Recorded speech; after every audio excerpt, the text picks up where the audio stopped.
యేసునామంలో మీకు శుభములు సమృద్ధిగా కలుగునుగాక. మధురం నీ వాక్యం అనే కార్యక్రమానికి స్వాగతం.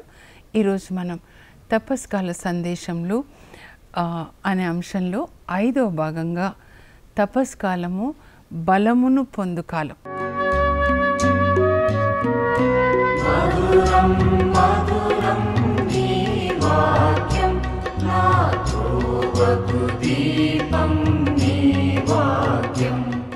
మరి బలాన్ని మనం ఎట్లా పొందుతామంటే ఈ వాక్యాన్ని మనము విని విధేయించుట ద్వారా అన్నమాట. చాలా బలహీనంగా ఉంది. మా హస్బెండ్ మొన్న చెప్పారనమాట, పోయిన వారం లేవగానే నేను అన్నా, మీరు ఒక్క పని చేయండి, ఒక అర్ధగంట మత్తయి సువార్త 8-9 అధ్యాయాలు కదలకుండా కూర్చొని చదువుకోండి, అప్పుడు మీకు బలం వస్తుంది. దేవుడే నాకు బలం. 18వ కీర్తన మీరు చదవండి. నేను చెప్తున్నాను, దావీదు యుద్ధానికి వెళ్ళే ముందు ఎప్పుడు అది ఆ ప్రార్థన చేసుకొని వెళ్ళేవాడండి, చదువుకొని కాదు. దావీదు ఏ ప్రార్థన చేశాడో ఆ ప్రార్థనలే కీర్తనలుగా వ్రాయబడ్డాయి అన్నమాట. ఆయన హృదయంలో నుంచి వచ్చినటువంటి ప్రార్థనలు పాట రూపంలో. కీర్తన అంటే ప్రార్థన పాట రూపంలో అన్నమాట. 18వ కీర్తన ఏంటంటే, యుద్ధానికి వెళ్ళే ప్రతిసారి ప్రభు నా కోట, నా కొండ, నా బలము, నన్ను సకల ఆపదల నుంచి కాపాడుతాడు, నన్ను కొండ కొమ్మున జారి పడకుండా పట్టుకుంటాడు, నా శత్రువులు నాకు లొంగిపోయేలాగా చేస్తాడు, నన్ను కాపాడిన దేవునకు నమస్కృతులు అని అలా దేవునికి మరి పాట, ప్రార్థన పాట రూపంలో అన్నమాట. సో మనం కూడా అలాగే మీరు బలహీనంగా ఉన్నారా? నేను చెప్పే రహస్యం ఒకటే, మీరు బైబిల్ గ్రంథాన్ని చదవండి, పాటించండి. అదే యేసుప్రభు కూడా చెప్తారు మార్కు సువార్త 12:29 అండి. మోషే కూడా చెప్తాడు ద్వితీయోపదేశకాండంలో, నిన్న చదువుకున్నాం కదా, 6వ అధ్యాయంలో అన్నమాట. 6వ అధ్యాయంలో 5వ వచనంలో ఏం చెప్తాడంటే, ఓ ఇజ్రాయేలు విను, ఓ దేవుని బిడ్డ విను, నీ దేవుడైన ప్రభు ఏకైక ప్రభువు కనుక ఆయనని పూర్ణ హృదయంతో, పూర్ణ మనస్తో, పూర్ణ శక్తితో నువ్వు ప్రేమించాలి. అంటే దేవుడు అంటే వాక్యం అన్నమాట. నువ్వు విని విధేయించు. ఈ రెండే నాకు దేవుడు చెప్పింది. ఏం చెప్పాలి అంటే, వినమని చెప్పమ్మా, విధేయించమని చెప్పు, అంతే. సో మీ పేరు చెప్పుకొని మీరు చెప్పాలన్నమాట. మేరీ దేవుని వాక్యాన్ని విను, సునీత విను, విధేయించు, నీ పిల్లలకి బోధించు, పాటించు, నువ్వు వాళ్ళు పాటించేలాగా చూడు, తల్లిగా తండ్రిగా. అదే ఈ 40 days అన్నమాట. దేవుని వాక్యాన్ని మనం విని విధేయించినప్పుడు మనకి ఎంత బలం వస్తుందో ఈరోజు మనం ఏలియా ద్వారా నేర్చుకుందామండి. రాజుల మొదటి గ్రంథంలో 19వ అధ్యాయంలో 1 నుంచి 8 వరకు ఈరోజు మన యొక్క వాక్య ధ్యానాంశం అన్నమాట. ఏంటి వాక్యం అనేది కూడా మీరు రాసుకోవాలి. ఇది 5వ భాగం కదా, మీరు రాసుకోవాలన్నమాట. రాజుల మొదటి గ్రంథం 19వ అధ్యాయంలో 1 నుంచి 8 వరకు. ఏలియా 8వ వచనం అన్నమాట. 19:8. ఏలియా దేవుడు పంపిన ఆహారాన్ని భుజించి బలం తెచ్చుకున్నాడంట. బలం తెచ్చుకొని హోరేబు కొండ, సినాయి పర్వతానికి 40 దినాలు నడిచాడనమాట. ఆ దేవుని యొక్క ఆహారము ఆయనకి 40 దినాలు నడవడానికి శక్తినిచ్చిందండి. ఇప్పుడు మనం ప్రొద్దున అన్నం తింటే, నేను కూడా బ్రేక్ఫాస్ట్ చేసి వచ్చాను ఇక్కడికి, ఇప్పుడు ఇది ఉదయం అన్నమాట. అప్పుడు మధ్యాహ్నం 1 గంట అవుతుంది నేను మళ్ళీ ఇంటికి వెళ్ళి లంచ్ చేసే టైంకి. అప్పటి వరకు నాకు సరిపోతుంది అన్నమాట. అంటే ఒక 4 గంటలు. బయాలజీ టీచర్గా కూడా నేను అలాగే చెప్తాను. 4 గంటలు ఈ శరీరానికి తినే ఆహారం బలం ఇస్తుంది, తర్వాత మళ్ళీ తినాలి. కానీ ఈ దేవుడు పంపిన ఆహారాన్ని మీరు తిన్నారంటే 40 దినాలు మీకు బలం వస్తుంది. మీరు బలహీనంగా ఉన్నారా, అనారోగ్యంగా ఉన్నారా, నిరాశలో ఉన్నారా, బైబిల్ గ్రంథాన్ని చదవండి, అప్పుడు మీకు బలం వచ్చేస్తుంది అన్నమాట.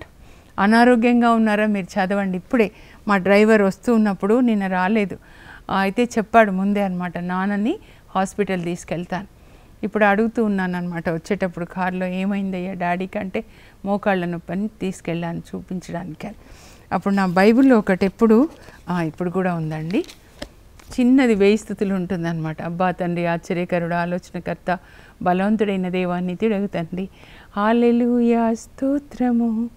కొండలకు దేవా, లోయలకు దేవా, అబ్రహాం దేవా, ఇస్సాకు దేవా, యాకోబుల దేవా, మన్నాను కురిపించిన దేవా, బండ నుంచి నీళ్ళిచ్చిన దేవా, పగలు మేఘస్తంభమై రేయి అగ్నిస్తంభమై మమ్మల్ని నడిపించిన దేవా, పేతురాత్మని స్వస్థపరిచిన దేవా, హల్లెలూయా స్తోత్రం. అలా చెప్పుకుంటా అన్నమాట. అదే వాళ్ళ నాన్నకి ఇచ్చాను. ఎంత చదువుకున్నారయ్యా అంటే కొద్దిగా చదువుకున్నారు.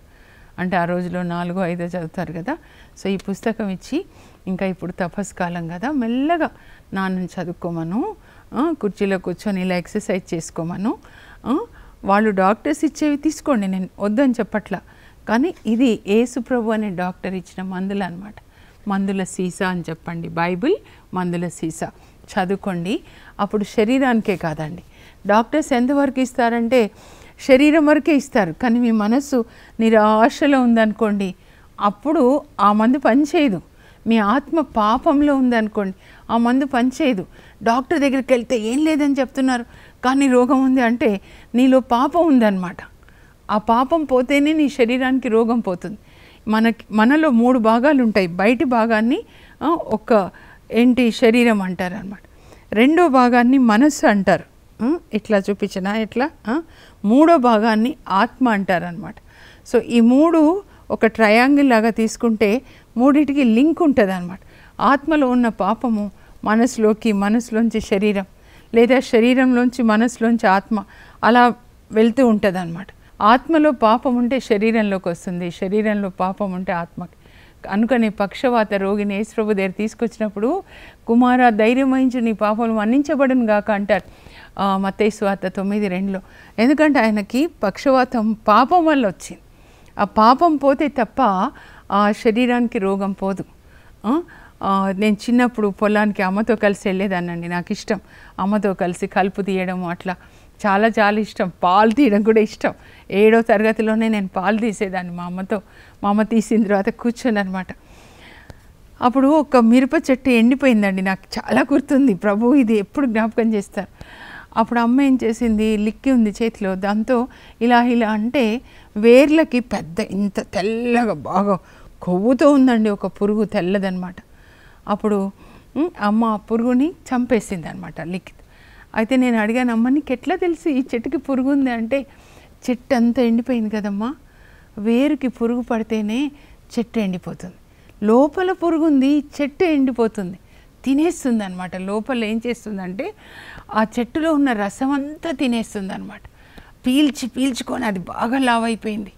మన లోపల ఒక దయ్యం కూర్చుందనుకోండి, అప్పుడు పీల్చుకొని మన జీవం ఎండిన ఎముకల్లాగా అయిపోతారండి కొంతమంది మనుషుల్ని నేను చూస్తాను. ఒక్కొక్క రహస్యమైన పాపాలు ఉంటాయి, త్రాగుడు ఉంటుంది, వ్యభిచారం ఉంటుంది, లేకపోతే ఇతరుల గురించి కొంతమంది నడుస్తుంటే శవాలు నడిచినట్లే అనిపిస్తుంది.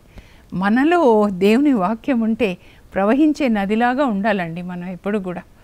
నీరు కట్టిన తోట వల్లే కలకల్లాడేవాళ్ళండి దేవుని యొక్క వాక్యం చదివితే. కనుక చదవండి. ఎంతో వింత ఎంతో చింత రోజులు కాదండి ఇవి.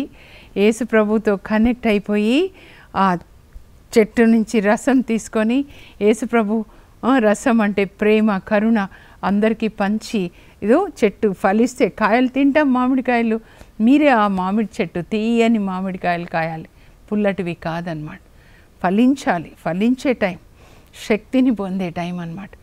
అయితే ఇప్పుడు ఇక్కడ ఏలియా దగ్గరికి వద్దామండి.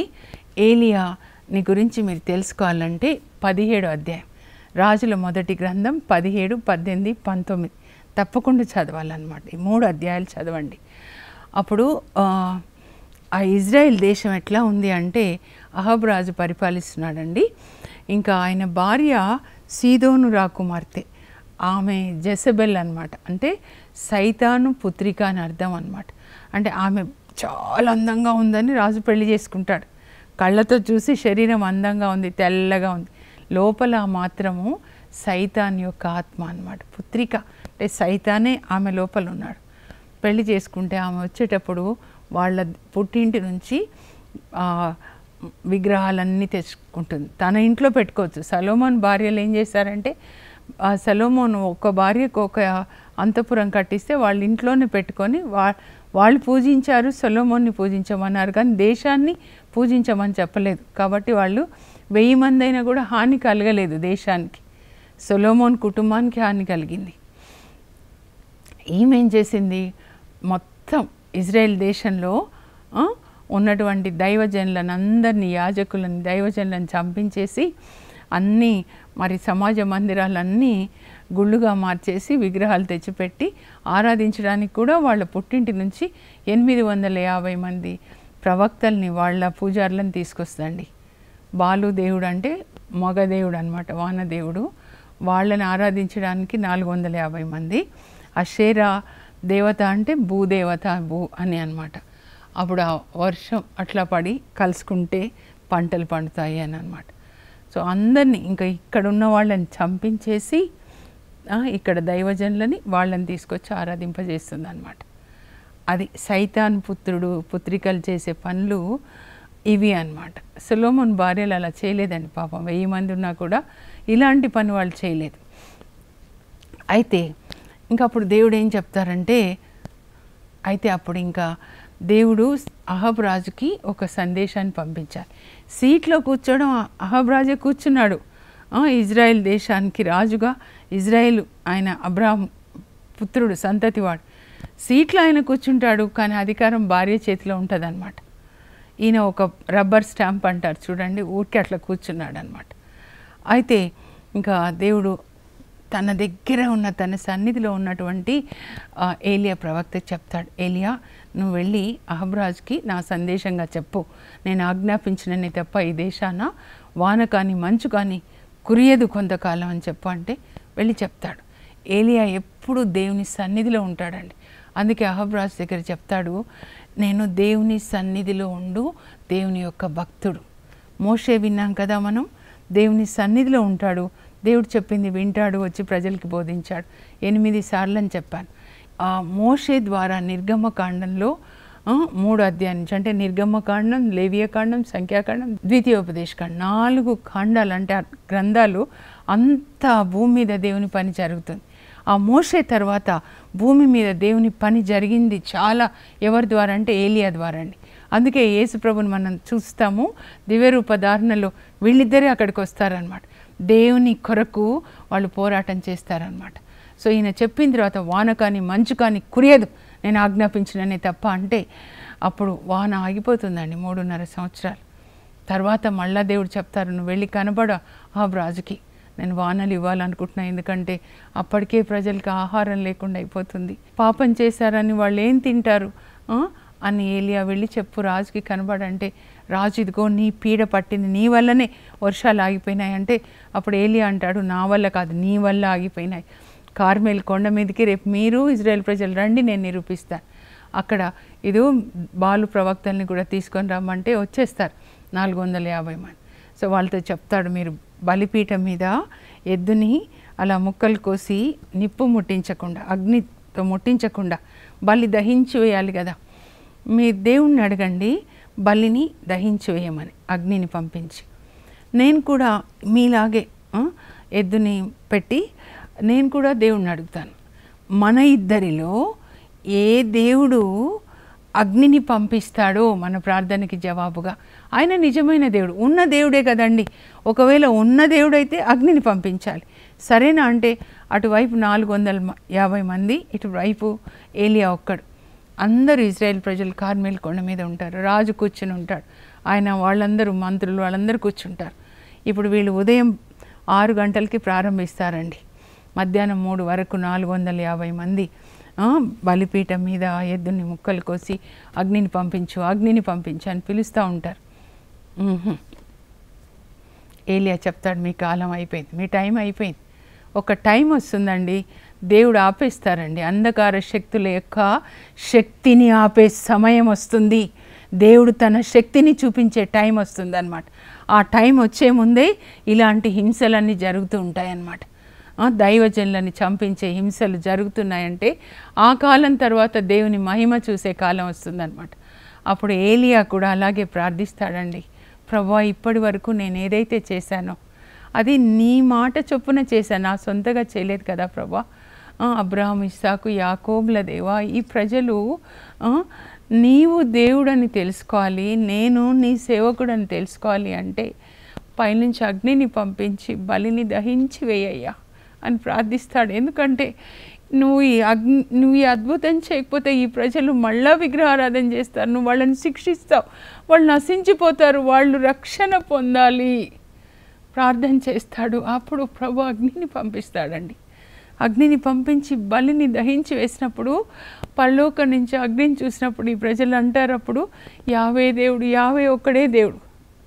గొర్రెలండి ఇటంటే అటు ఎటు నడిపిస్తే అప్పుడు ప్రజలందరినీ దేవునితో కనెక్ట్ చేస్తాడనమాట. ఆ తర్వాత వీళ్ళు పారిపోతుంటే ఈ 450 మంది పట్టుకోండి వాళ్ళని, పోనీయొద్దు అని చెప్పి వాళ్ళని చంపేస్తాడు. పాత నిబంధనలో మనుషుల్ని చంపుతారు కానీ క్రొత్త నిబంధనలో యేసుప్రభు ఎవరిని చంపమనలేదండి. ప్రతి మనిషి తోటి మనిషిని ప్రేమించాలి. మన శత్రువు మనిషి కాదు, ఆ మనిషి వెనకాల పనిచేసే దయ్యపు శక్తులు అన్నమాట. ఆ దయ్యపు శక్తుల్ని మనం ఓడించాలంటే దేవుని యొక్క శక్తి, పరిశుద్ధాత్మ శక్తితో. యుద్ధం అనేది దేవునికి దయ్యాలకి మధ్యలో కానీ ఇద్దరు మనుషులకు మధ్యలో కాదండి. ఇంకా వాళ్ళని చంపేస్తాడనమాట. అప్పుడు అహబ్రాజుకి ఎంత సంతోషం. దేవుడు చెప్తారు ఏలియాకి ఇంకా వర్షం కొరకు ప్రార్థించాలి. రాజుకు చెప్తాడు, నాకు వర్షధ్వని వినపడుతుంది. 3.5 సంవత్సరాల తర్వాత ఇంకా వర్షం రాదండి, కానీ ముందే ఆయనకు వినపడుతుంది టపటపటపటప వర్షం పడినట్లుగా. పరిశుద్ధాత్మ మనలో ఉంటే మనకి ఇలాంటివి వినపడతాయి. అప్పుడు రాజుకు చెప్తాడనమాట ఏలియా, మీరు భోంచేయండి మహారాజా, వర్షం వస్తుంది, ఇప్పుడు వర్షధ్వని వినపడుతుంది, తర్వాత మనం వెళ్ళిపోవాలి, మళ్ళీ కార్మెలు కొండ మీద నుంచి వాళ్ళు వెళ్ళిపోవాలి కదండి, వాళ్ళు ఉంటున్న పట్టణానికి వెళ్ళాలి అని రాజుకు చెప్తే రాజు తినడానికి వెళ్తాడు. ఏలియా కొండ మీదకి వెళ్ళి ప్రార్థిస్తాడండి. అప్పుడు ముందు 7 సార్లు ప్రార్థించిన తర్వాత మూరెడంత మేఘం ఆకాశంలో కనబడుతుంది. కొంతసేపటికి ఆకాశం అంతా మేఘాలతో పెద్ద వర్షం వస్తుందన్నమాట. దేవునికి వందనాలు చెప్తాడు, ప్రభా వర్షాలు లేకపోతే ప్రజలు ఎలా అని. తర్వాత ఇంకా పెద్ద వర్షంలో రాజు ప్యాలెస్కి వెళ్ళాలి కదా, వర్షము అడవి చెట్ల మధ్యలో నుంచి. అప్పుడు ఏలియా నడుమునకి దట్టి కట్టుకొని రాజుకు చెప్తాడు, రాజా మీకు దారి కనబడట్లేదు కదా, నేను మీ రథం ముందు పరిగెత్తుతాను, వెనకాల మరి రథాన్ని నడపమని సారథులకు చెప్పండి. ఎంత ప్రేమ చూడండి, దైవజనులకి ఇలాంటి ప్రేమ ఉండాలండి. అలా వెళ్తారండి ప్యాలెస్కి. వెళ్ళిన తర్వాత ఎంత సంతోషం అంటే అహబ్కి పాపం అమాయకుడు అనమాట. అబ్బా మన దేవుడు ఎంత గొప్ప దేవుడు కదా, ఏలియా ఎంత పని చేశాడు కదా అని ఏలియా అంటే కూడా ఒక గౌరవం అండి ఆయనకి. అప్పుడు భార్యకి చెప్తారు, తెలుసా ఈరోజు ఏం జరిగిందో, తెలుసా జెజబెల్, ఇదో మీ ప్రవక్తలు ప్రార్థిస్తే ఏం కాల, ఒక్క నిమిషం ప్రార్థిస్తే ఏలియా వర్షం వచ్చింది తెలుసా, వాళ్ళందరినీ చంపించేశాడు అనగానే పాపం ఈయన అమాయకంగా చెప్తుంటే ఆమె ముఖం ఇట్లా మారిపోతుంది అనమాట. ఎందుకంటే లోపల ఈవిల్ స్పిరిట్స్ ఉంటే చూడండి ముఖం మారిపోతుంది. ఇంకా ఆయనకి మెసేజ్ పంపిస్తుంది. రాజు ముందు ఏం చెప్పదు, తర్వాత మెసేజ్ పంపిస్తుంది అనమాట. ఆయన వెళ్ళిపోతాడు అక్కడి నుంచి. ఇంకా వెళ్ళిపోయిన తర్వాత మెసేజ్ పంపిస్తుంది, ఈరోజు నువ్వు ఎట్లా నా ప్రవక్తల్ని చంపావో రేపు ఈ పాటికి నేను చంపకపోతే నా దేవతలు నా ప్రాణంని బలిగొందురుగాక. ఆ మెసేజ్ వినగానే ఏలియాకి భయం వచ్చేస్తుందండి. భయపడి ఏలియా రాణి జెజబెల్ రాణి మాటలకు భయపడి పారిపోతాడు పాపం. కార్మెలు కొండ మీరు మ్యాప్లో చూస్తే ఇక్కడ ఉంటుందండి ఉత్తర ఇజ్రాయెల్, కిందికి వచ్చేస్తాడు దక్షిణ యూదా బేర్షబా. తన ఒక సేవకుడు ఉంటాడు, ఆ సేవకుడిని నువ్వు వెళ్ళిపోయా, నీ దారి ఇంతవరకు నన్ను బాగా చూసుకున్నావు, దేవుడు నేను దీవించాలని చెప్పి ఆయన అట్లా వెళ్ళిపోతాడనమాట. వెళ్ళిపోయి ఒక రేగు చెట్టు కింద పడుకుంటాడండి అడవిలో. ఆ రేగు చెట్టు కింద అంటే అంత బాధ అనమాట. పరలోకంచి దేవుడు చూస్తారు, చూసి తన దూతను ఆజ్ఞాపిస్తారు, తొందరగా నువ్వు రొట్టె తీసుకెళ్ళు, నీళ్లు తీసుకెళ్ళు అంటే రొట్టె తీసుకొని నీళ్లు తీసుకొని దేవదూత వచ్చి లేచి తిను ఏలియా అంటే లేస్తాడు, ఆ రొట్టె తింటాడు, మళ్ళీ ముంతలో నీళ్ళు తాగి మళ్ళీ పడుకుంటాడు. మళ్ళా దేవదూత మళ్ళా భోజనాన్ని పంపిస్తారు. దేవుడు పంపించి ఏంటయ్యా అంటే భయపడుతున్నావా, జెజబెల్కి భయపడి పారిపోతున్నావా, లే లే లే నువ్వు భోజనం చెయ్యి, నువ్వు తిను, తిని చాలా దూరం నువ్వు నడవాలి. ఎందుకు భయపడుతున్నావు ఏలియా? నీవు కార్మెలు కొండ మీద వాళ్ళని బాలు ప్రవక్తల్ని సవాల్ చేస్తున్నప్పుడు పరలోకం నుంచి తండ్రి, కుమార, పరిశుద్ధాత్మలు, దేవదూతలు మేమంతా చూసి ఎంత ఆనందించాం తెలుసా? ఎంత ఆనందించాం. అబ్బా, మోషే తర్వాత దేవుని రాజ్యం కొరకు పనిచేసే ఇంకొక ప్రవక్త, ఎంత రోషం, మేము ఎంత సంతోషించాం అనుకున్నాం. పరలోకంలో ఎంత పండుగ చేసుకున్నాం అనుకున్నాం. నీకోసం దేవుడు అక్కడ ఏం చేస్తున్నారు తెలుసా? నేను తీసుకురావడానికి అగ్ని రథాలని, అగ్ని దేవదూతల్ని తయారు చేస్తున్నాడు. దేవదూతలందరినీ నువ్వు ఎప్పుడొస్తావని చూస్తున్నారు. నీకు కంగ్రాచులేషన్ చెప్పడానికి. నువ్వు ప్రార్థిస్తే వర్షం ఆగిపోయింది, ప్రార్థిస్తే వర్షం వచ్చింది, అగ్ని వచ్చింది. వాళ్ళు ప్రవక్తల్ని సవాల్ చేసావు, ఇజ్రాయేల్ ప్రజల్ని దేవుని వైపు తిప్పావు. అలాంటి నీవు ఈ ఒక్క స్త్రీకి భయపడుతున్నావా? నీ ప్రాణం ఎవరి చేతిలో ఉంది? దేవుని చేతిలో ఉంది. నువ్వు లే లే లే లే లే నీతిమంతులు సింహంలాగా ధైర్యంగా ఉండాలి. లే అనగానే ఆయన దేవదూత రెండో మారు తీసుకొని వస్తాడు కదా. ఆహారం తిన్న తర్వాత దేవదూత మాట్లాడుతున్నప్పుడు ఆయనకి ధైర్యం, బలం వస్తుందండి. ఇంత వివరంగా లేదు కానీ నేను ధ్యానిస్తున్నప్పుడు ప్రభువు నాకు చూపించిన విషయాలు అన్నమాట. ఎందుకంటే దేవదూతలు ఎప్పుడు భయపడొద్దు అని చెప్తారు, ధైర్యంగా ఉండమని చెప్తారు. అసలు నువ్వు ఎంత గొప్ప పని చేసావయ్యా! ఒక్కరు కూడా ఆ జెజబెల్కి భయపడి నోరు తెరవట్లేదు, కానీ నువ్వు నోరు తెరిచి మాట్లాడావు. ప్రజలందరినీ ఒక్క అద్భుతం ద్వారా దేవుని వైపు తిప్పావు, దేశాన్ని కాపాడావు.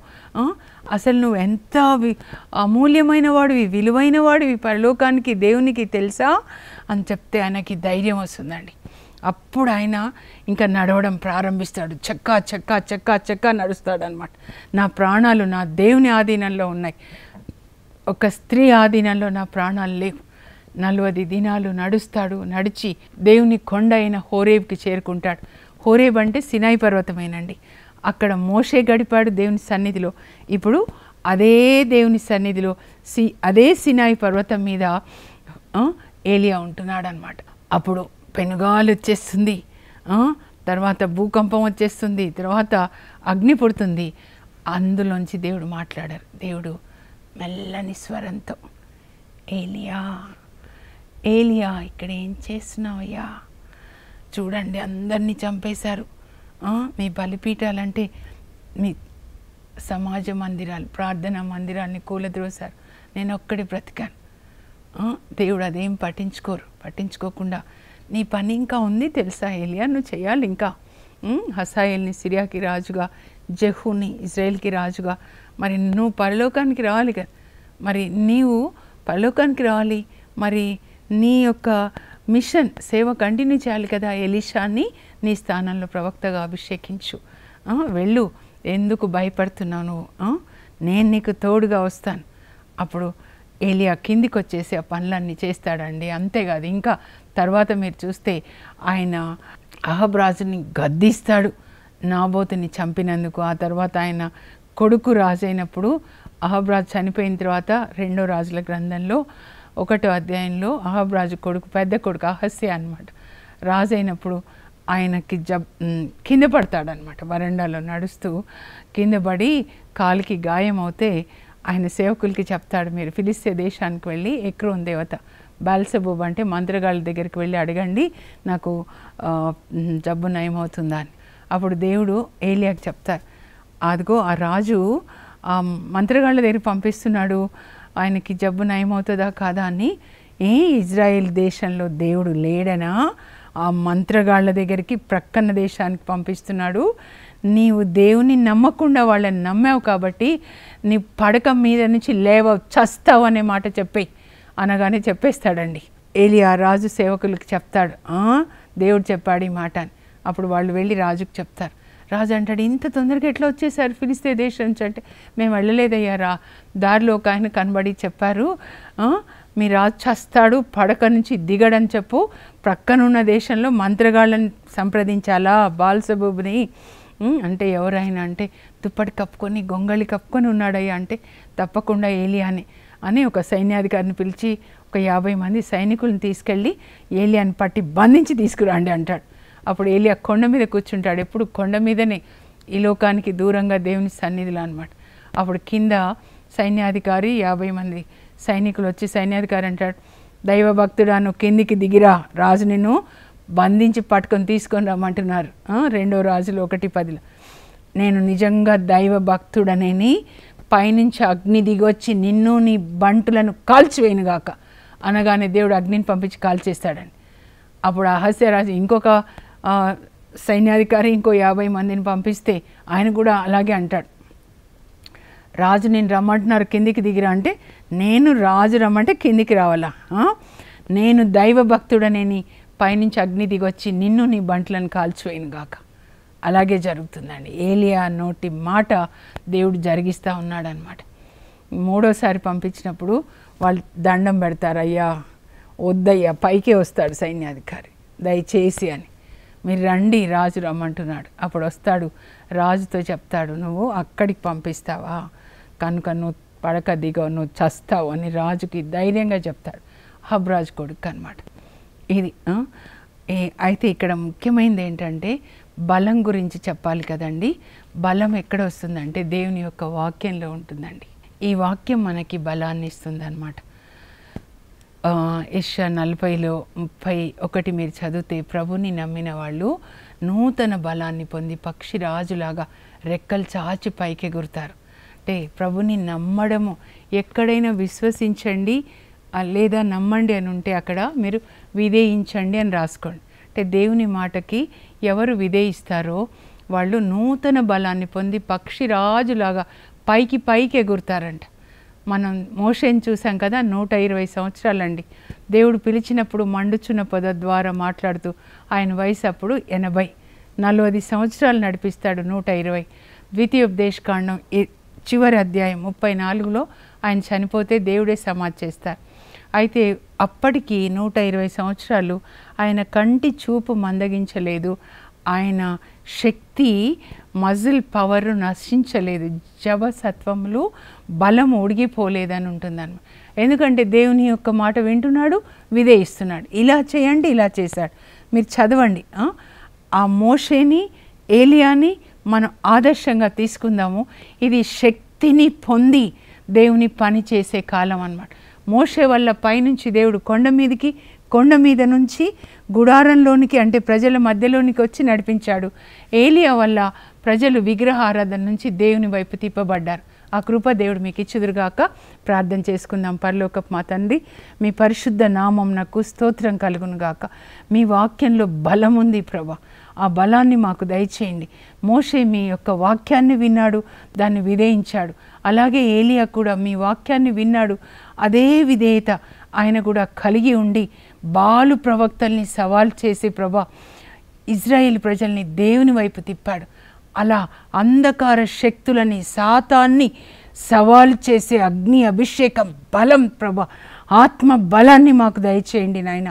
ప్రజల్ని, మా సొంత బిడ్డల్ని, మమ్మల్ని నాయన దేవుని వైపు తిప్పడానికి మాకు శక్తి దయచేయండి. యేసు నామంలో అడుగుచున్నాం తండ్రి, ఆమేన్. ఈ 40 దినాలు మీరు బైబిల్ చదువుకోండి.